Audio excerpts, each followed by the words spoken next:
Friends, आज हम बात करेंगे विटामिन डी के बारे में कि विटामिन डी के कमी के वजह से क्या क्या प्रॉब्लम हो सकता है और इसके दूर करने का क्या उपाय है।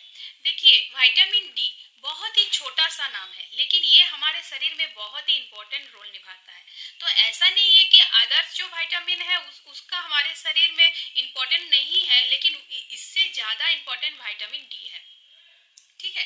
तो देखिए, पहले विटामिन डी की कमी हमारे शरीर में इतना नहीं होता था, क्योंकि पहले के जमाने में सब धूप में बैठकर बातें करते थे, खाना खाते थे, खाना बनाते थे। बड़े बुजुर्ग लोग धूप में बैठकर गपशप करते थे, न्यूज़पेपर पढ़ते थे, और बच्चों का मालिश मालिश भी धूप में बैठकर ही होता था। तो इसके वजह से विटामिन डी की कमी महसूस इतना नहीं होता था। लेकिन अभी भारतीय में 80 से 90% तक एक रिसर्च में देखा गया है कि विटामिन डी की कमी मिल रहा है अभी। तो देखिए, आज का जो हमारा लाइफस्टाइल है, तो बच्चा लोग को तो खेलने का टाइम नहीं मिलता है धूप में। अगर वो पढ़ाई और अपना अदर्स एक्टिविटी के साथ ही वो लोग बिजी रहते हैं, तो अगर टाइम भी मिलता है तो फोन और लैपटॉप में वो लोग बिजी रहते हैं। और बड़े लोग मतलब हम लोग क्या करते हैं, जब बाहर निकलते हैं तो सनस्क्रीन लगा के बाहर निकलते हैं। उसके बाद हम लोग सनग्लास पहनते हैं और उसके बाद अम्ब्रेला लेते हैं, ताकि थोड़ा सा भी धूप हमारे शरीर में ना लग सके।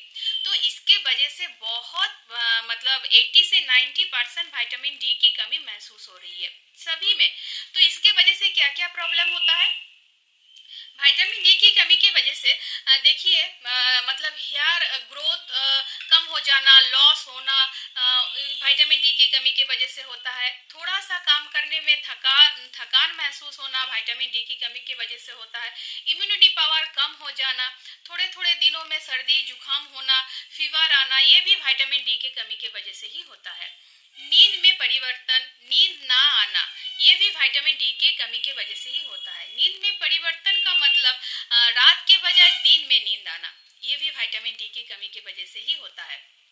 हड्डी टूट जाना, थोड़े थोड़े से मतलब थोड़ा सा चोट लगा हड्डी टूट गया, ये भी विटामिन डी की कमी की वजह से ही होता है। अगर प्रेगनेंसी के समय किसी लेडी में विटामिन डी की कमी दिखाई मिलता है, तो बच्चे का वेट कम होता है। अगर ग्रोइंग एज में बच्चे में विटामिन डी की कमी रहता है, तो रिकेट का भी मतलब भय रहता है। ठीक है। तो ये सारा चीज विटामिन डी की कमी की वजह से होता है। मूड स्विंग होना भी मतलब मूड स्विंग होना, मूड में चेंज होना, ये भी विटामिन डी की कमी की वजह से ही हो सकता है। तो ये सारा प्रॉब्लम विटामिन डी की कमी की वजह से होता है।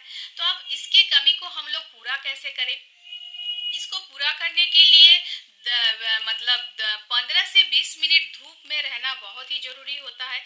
2 बजे के बाद जो धूप होता है, उसमें अगर हम लोग अवॉइड करें तो ही अच्छा है। उसके पहले वाला धूप हमारे शरीर के लिए अच्छा होता है।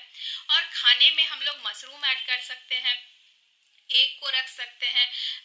फैटी फिश में भी विटामिन डी मिलता है, उसको ये सारा चीज़ हम लोग खाने में रख सकते हैं। और अगर आप कोई सप्लीमेंट भी लेना चाहते हो, तो इसको भी आप खाने में रख सकते हो। अगर बहुत ज़्यादा प्रॉब्लम हो रहा है, जो जरूर से जरूर डॉक्टर से बात कीजिए। तो स्वस्थ रहिए और हेल्दी रहिए। Thank you so much.